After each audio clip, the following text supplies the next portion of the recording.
the climate emergency, it isn't waiting, is it? Yeah. And the switch to 100% renewable energy globally, well, it's more critical than ever. Absolutely. But, while solar panels and wind turbines are becoming much more common, powering things like, say, transatlantic flights or massive cargo ships with just electrons, Yeah. that feels like a puzzle, maybe with missing pieces. Exactly. And that's really where these fascinating substances called renewable electricity-based fuels and chemicals, or e-fuels and e-chemicals for short, come into the picture. Okay. They're essentially a way to sort of bottle the power of the sun and wind into something tangible, something that can fuel those really heavy-duty sectors and provide raw materials for industries, too. Right. Imagine a jetliner, soaring across the ocean powered by fuel made entirely from renewable energy. It's a really compelling vision. And it's precisely what we're diving deep into today. Our mission really is to unpack the findings of a groundbreaking study titled Global Trading of Renewable Electricity-Based Fuels and Chemicals to Enhance the Energy Transition Across All Sectors Towards Sustainability. And to really grasp the potential for a global marketplace in these new energy carriers. And this isn't just, blue sky thinking. The study we're digging into, it takes a really hard look at the projected demand for these e-fuels and e-chemicals. Okay. It looks at how much we could potentially produce, what the costs might actually look like, and crucially, the possibilities for trading them across the globe, specifically between 2030 and 2050. And it's not a one-size-fits-all solution, I gather? No, not at all. The study looks at a whole range of these compounds. Yeah. You've got e-methane, think of it like renewable natural gas, Right. E-Fischer-Tropsch liquids, or EFTL, which can be turned into things like sustainable jet fuel, Okay. and also e-ammonia and e-methanol. Quite a list. Okay, so let's start with the basics then. Why are these e-fuels and e-chemicals just so essential for tackling the climate challenge? Well, we've seen truly incredible progress in generating electricity from renewables like solar and wind, haven't we? Right. However, sectors like long-distance aviation and shipping have this unique problem. They need fuels that pack a massive energy punch in a small volume, high energy density. Right. And direct battery power for those kinds of journeys, well, it just isn't there yet, not even close for some applications. And these sectors alone, they account for about 5% of global CO2 emissions. 5%. That's significant. Yeah, I mean, a battery big enough for a transatlantic flight would probably weigh more than the plane itself. Exactly, that's the challenge. And while biofuels are, an option, scaling them up sustainably without competing with food production, that's a real hurdle. Yeah, big one. So e-fuels and e-chemicals, they offer a different route, using renewable electricity to create these energy-dense alternatives from essentially air, water, and clean power. Makes sense. Precisely. And it actually goes beyond just transportation.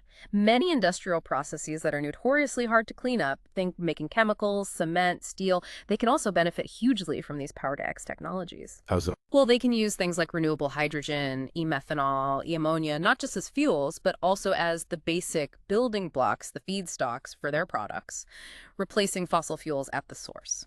Okay, so it's systemic.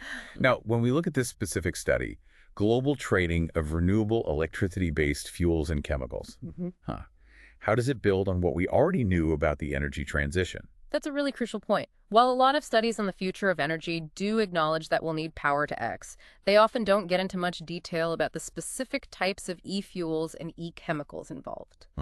Historically, the focus has been, maybe overly so, just on e-hydrogen itself. But this study takes a broader view, right? It includes e-methane, EFTL, e-ammonia, and e-methanol. That feels like it fills in some pretty important gaps in our understanding. Absolutely. It really broadens the scope. And some projections suggest that e-fuels could eventually meet a pretty significant chunk of our total energy needs, maybe, 15 to 20% by 2050 in some scenarios. Wow. But what makes this particular study so innovative is that it also looks specifically at the demand for e-chemicals as replacements for fossil-based raw materials. Oh, right, the feedstocks you mentioned. Exactly. And that's something previous global analyses have largely overlooked. So it's not just about cleaner fuels burning. It's about greening the entire industrial supply chain from the start. You've got it. And here's where it gets really fascinating, I think. This study is the first to really analyze the potential for trading these different e-fuels and e-chemicals on a truly global scale. How global? Looking at a massive 92 regions around the world. 92 regions. That is comprehensive. So what does the study actually predict about the future demand for these e-products worldwide? Well, interestingly, this study projects that while our overall global demand for fuels and chemicals might actually decrease by 2050, Decrease. Why is that? mainly because we'll get much more efficient and will directly electrify more things where possible. Think electric cars replacing gasoline ones. Okay, makes sense. But the demand for e-fuels and e-chemicals made with renewable energy is forecast to just explode. We're talking about a climb from roughly 3,790 terawatt hours in 2030 to a staggering 43,250 terawatt hours by 2050. Wow, okay, that's a huge increase. Where's all that new demand expected to come from?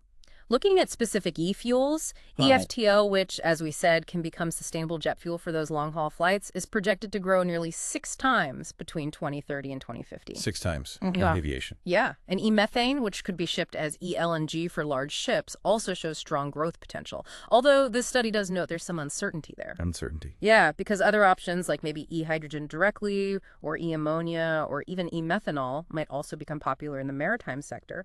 So some competition there. I see. And e-chemicals, especially e-methanol, are also expected to see a huge surge in demand. So it's not just one silver bullet then. It sounds like a whole portfolio of these e-products driving the growth. Exactly right. A mix of solutions. What about the breakdown of the market? How does this study see the different e-fuels sort of stacking up by mid-century?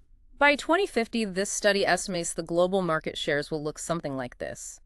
E-methane and e-LNG holding around 25%, EFTL about 30%. Okay. E-ammonia at 10%, and e-methanol actually taking the biggest slice at around 35%. It's interesting. E-methanol in the lead. Is that because it's particularly versatile or maybe relatively easier to produce? It's likely a combination of factors. E-methanol can be used both as a fuel and as a key building block in the chemical industry, giving it a really wide range of applications. Right, dual use. Plus, the production processes are, relatively speaking, pretty well established compared to some of the other e-fuels. That makes sense.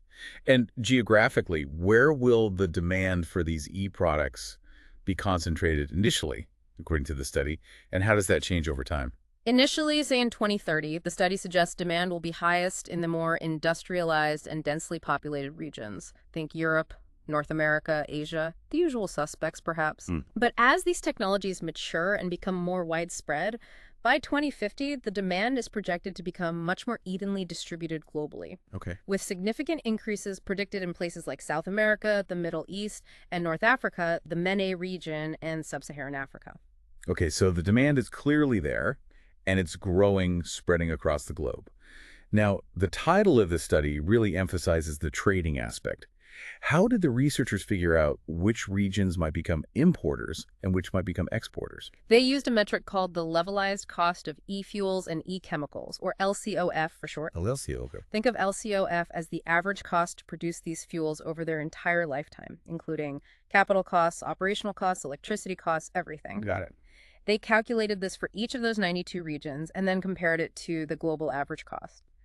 If a region's LCOF, even after adding potential shipping costs, was significantly lower, the study used a 2% threshold than the global average, it was flagged as an attractive potential exporter. And the reverse for importers. Exactly. If a region's cost was considerably higher, again by more than 2%, it was likely to be an importer needing to buy from cheaper sources. That makes logical sense. It's all about who can produce the most cost effectively. So based on these calculations, what did this study find? Who are the likely players in this global trade? Well, looking ahead to 2030, this study points towards South America, Sub-Saharan Africa, and potentially North America and Australia as regions that could become important early exporters of e-fuels and e-chemicals. They have good renewable resources, potentially leading to lower production costs. And the importers in 2030. On the other hand, most of Europe, South and Southeast Asia, and parts of Africa are projected to be more reliant on imports in those early stages. Okay, that's the near term. What about further out, towards 2050? Do these trade relationships tend to stay static, or do they evolve according to the study? Oh, they definitely evolve. The picture changes quite a bit. By 2050, this study suggests a trend where many countries in the Northern Hemisphere actually become more reliant on imports, particularly for things like e-LNG and e-chemicals. Interesting. Why is that? It could be due to shifts in the relative cost of renewable electricity generation over time, land availability, maybe policy choices, lots of factors. But at the Got it. same time, the study projects that countries like Mexico, Peru, and several parts of sub-Saharan Africa emerge as really significant exporters by then. That's a potential major reshuffling of the global energy map we're used to. It really is. So we have an idea of who might be buying and selling, but what about the actual quantities? How much e-fuel and e-chemical does this study project could be traded internationally? The study projects a really substantial increase in the total volume traded globally. We're looking at a jump from about 1,300 terawatt hours that's in thermal energy content in 2030 Okay. to a massive 9,500, almost 9,600 terawatt hours by 2050. That's a huge leap. It is, and South America is highlighted as a key early exporter, getting things going. But by 2050, sub-Saharan Africa is expected to become truly dominant, potentially accounting for over half, more than 50% of all traded volumes. Over half from sub-Saharan Africa. Yeah. Yeah. This potential for sub-Saharan Africa to become a major clean energy exporter by leveraging its fantastic renewable resources, solar especially, is a really significant insight from this study, I think. Absolutely. What about the regions that have traditionally been big energy importers? Will they continue to rely on imports in this new e-fuel landscape? This study suggests yes, regions like Europe, Eurasia, Northeast Asia. They're likely to continue to depend heavily on imports to meet their growing demand for e-fuels and e-chemicals. Even as they ramp up their own domestic renewable energy production, the demand, particularly in those hard-to-abate sectors, might outstrip local supply. Can we maybe dig a little deeper into the specific trade flows for each of the main e-fuels? Let's start with eLNG, the renewable natural gas equivalent. Sure. According to this study, for eLNG in 2030, you might see countries like Chile, Australia, the US, and Canada as key early exporters. Yeah. Good renewable potential, established infrastructure in some cases. And importing. India and parts of Europe look like the main importers initially. Looking ahead to 2050, though, the picture shifts. South America and sub-Saharan Africa are projected to become the major eLNG exporters, with many nations in the global north becoming significant importers. Okay. And what about EFTL, the sustainable jet fuel source? Where does the study see those trade flows going? Initially, 2030, this study identifies Chile again, and also New Zealand, as potential early exporters of EFTL. Most other regions look like importers at that stage. Right. But by 2040, Argentina, the US, China, and India are projected to emerge as the main exporters, with Europe, the MENA region, and Southeast Asia as key import regions. Then by 2050, Brazil is also expected to become a major global supplier of EFTL. Brazil, too. Interesting. What about the e-chemicals highlighted in the study, e-ammonia and e-methanol? What are the projected trade patterns there? For e-ammonia, in 2030, this study points to Chile, Argentina, Australia, and North America as potential exporters, with India, Russia, and parts of Europe likely importing. By 2040, Argentina, Canada, Mexico, and parts of sub-Saharan Africa are projected as key exporters, with the U.S. actually becoming a major importer of e-ammonia by then. The U.S. importing. That's a switch. It is, and by 2050, sub-Saharan Africa, along with Yemen, Mexico, and Peru, could be significant exporters, while Russia, Japan, Korea, Canada, and Europe are projected to be major importers. And e-methanol, similar story. Pretty similar, according to the study. Similar early trade patterns to e-ammonia. Argentina, Mexico, Canada, and Africa becoming the main exporters by 2040. The U.S., Japan, and Brazil as key importers. And the overall distribution of export and import volumes in 2050 is also projected to be quite similar to e-ammonia. It seems Chile and Argentina pop up a lot as early exporters. They do.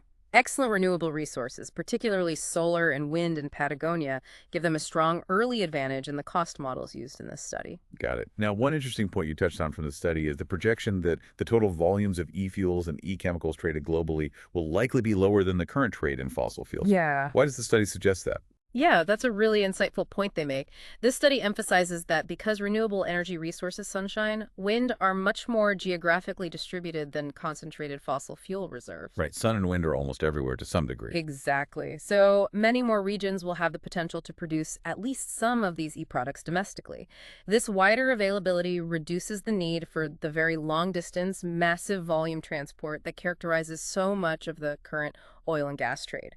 more localized production becomes feasible. That makes a lot of sense. So shorter supply chains in some cases. Potentially, yes, or at least less concentration of supply. Okay, so if we do see this global trade network emerge, as described in this study, Mhm. what are the economic benefits? What does global trading of renewable electricity-based fuels and chemicals anticipate on that front? The study projects that global trade could lead to a pretty significant reduction in the average global cost, the LCOF, of these e-fuels and e-chemicals, somewhere between 4.4% and 6.8% lower by 2050 compared to a no-trade scenario. Okay, 4 to 7% average reduction globally. Yes, but importantly, some regions could see much more dramatic cost reductions, potentially as high as 38% lower costs compared to if they only relied on their own, perhaps more expensive, domestic production. Well, up to a 38% saving on energy costs for some importing regions. That's huge. Yeah. What does that translate to in, real-world money, according to the study? Globally, this study estimates that trading e-fuels and e-chemicals could reduce total energy system costs by around 136 billion euros every single year. 136 billion euros annually. That's a massive saving. It is. And this benefits both sides, right? That countries that import these fuels gain access to cheaper energy, which helps their economies, and the countries that export them create new revenue streams, jobs, tax income. It's potentially a win-win. And it's not just about saving money, is it? The study also points out, I think, that having a diverse range of import partners through global trade could make the energy supply more secure, less vulnerable. Absolutely. Diversification is key. Relying on multiple suppliers reduces the risk if there's a disruption in any one region, whether it's political instability, extreme weather affecting renewables, whatever. It builds resilience. Right. This study also presents these projected global supply and demand curves for each of the main e-fuels in 2050. And they clearly illustrate how international trade helps to push down costs and increase the overall amount of e-fuels available globally. So trade shifts the curves beneficially. Precisely. We see a projected decrease in the average production cost, the LCOF, for all these e-fuels between 2030 and 2050 anyway, due to technology learning and economies of scale. But this cost reduction is significantly greater when you factor in global trading. Are there any particular regions that stand out in this study as benefiting most from these cost reductions through trade? Yes, the study does highlight some specifics. In 2030, regions like Northern and Eastern Europe, South and Southeast Asia, and parts of Africa are projected to see significant cost reductions thanks to being able to import cheaper e-fuels. And later on. By 2050, it suggests that Northern Hemisphere regions, places like Europe, Canada, Eurasia, could potentially achieve up to a 35% reduction in the cost of e-methane, for example, by importing it from more cost-effective producing regions rather than making it all themselves. 35% reduction, that's substantial. Definitely. And the total value of these global imports is also projected to grow substantially, from about 154 billion euros in 2030 to nearly 559 billion euros in 2050, according to the study's projections. So economically, the case presented in this study for global trade in e-fuels and e-chemicals seems quite strong. It does. The analysis suggests clear cost benefits. But what about the environmental impacts? That's the whole point, right? How does the study see these new fuels affecting greenhouse gas emissions? Well, this is where the impact is potentially enormous. By replacing fossil fuels with these renewable electricity-based alternatives, this study projects avoided greenhouse gas emissions growing to almost 13 gigatons of CO2 equivalent every single year by 2050. 13 gigatons a year. Yeah, 13 billion tons. Cumulatively, between now and 2050, this could amount to a staggering 140 gigatons of CO2 avoided. 140 gigatons total. How does that compare to, like, our climate goals? To put that into perspective, that 140 GTCO2 is a very significant chunk of the remaining global carbon budget we have if we want a decent chance of limiting global warming to 1.5 degrees Celsius. It's a major contribution. That's truly impactful. A critical piece of the puzzle, then. And beyond just cutting emissions, does the study highlight any other social benefits? Jobs, perhaps? Absolutely. That's another important dimension. This study points out that the shift towards producing renewable hydrogen and then synthesizing these e-fuels and e-chemicals has the potential to create millions of new jobs globally. Millions. The study suggests this could be over 3.6 million jobs worldwide by 2050 related directly to this new industry, with particularly significant positive impacts, potentially, in those regions that become the major new production hubs like parts of Africa and South America. This really sounds like a transformative shift, not just for the climate, but for the global economy and potentially even international relations. How does the study touch on these broader geopolitical implications? It does discuss the potential for a really significant shift in the geopolitical landscape of energy markets. It's quite profound, actually. In what way? Well, because renewable resources are so much more widely available geographically than concentrated fossil fuels, the countries that have historically held the most power in energy markets might see their influence change. Diminish, perhaps. Mm-hmm. While new players, especially those in regions with abundant sun and wind, like South America and sub-Saharan Africa, could become much more important on the world stage as major exporters of these new e-fuels and e-chemicals. So a potential democratization of energy power, as the study suggests, a leveling of the playing field, That's certainly one possibility highlighted in the study. Now, while current fossil fuel exporting nations might face, significant economic adjustments, which could be tough. absolutely. But the study also notes opportunities for some of those regions, like in the Middle East and North Africa, to pivot and transition into exporting e-fuels and e-chemicals, leveraging their existing energy infrastructure and solar resources. Okay, so an opportunity to adapt. Exactly. And conversely, countries that currently rely heavily on energy imports could see increased energy independence by developing their own renewable resources and participating strategically in this new global trade network, buying from a wider, more diverse set of partners. Right. This shift could also drive significant economic development in those regions that become the new major production centers. But the study emphasizes, and this is key, that international cooperation will be absolutely vital Cooperation for what? to support developing nations in making this transition, to help build the necessary infrastructure, and to ensure a stable and diverse global supply of renewable energy technologies and these e-products. It needs to be managed carefully. This has been an incredibly insightful deep dive into the study Global Trading of Renewable Electricity-Based Fuels and Chemicals to Enhance the Energy Transition Across All Sectors Towards Sustainability. It really paints a compelling picture, doesn't it, of a future energy system that's not only cleaner, but also potentially more distributed, maybe more resilient. Indeed. I think the core finding, the headline from Global Trading of Renewable Electricity-Based Fuels and Chemicals to Enhance the Energy Transition Across All Sectors Towards Sustainability, is that this global trade isn't just a nice to have. It offers substantial economic advantages and is presented as absolutely critical if we're serious about achieving our ambitious climate goals. So to recap the key takeaways from this study, we're looking at potentially lower energy costs globally, a more secure and diversified energy supply, and the real possibility of a more level playing field in global energy markets. All driven by the international exchange of these innovative e-products, as detailed so comprehensively in Global Trading of Renewable Electricity-Based Fuels and Chemicals to Enhance the Energy Transition Across All Sectors Towards Sustainability. Exactly. And perhaps a final thought for you, our listener, to ponder, drawing from the insights of global trading of renewable electricity-based fuels and chemicals to enhance the energy transition across all sectors towards sustainability. As this global trade network in e-fuels and e-chemicals potentially takes shape, how might it fundamentally reshape the alliances, the dependencies, maybe even the conflicts between nations in the decades to come, as the world navigates this profound transition towards a truly sustainable energy future?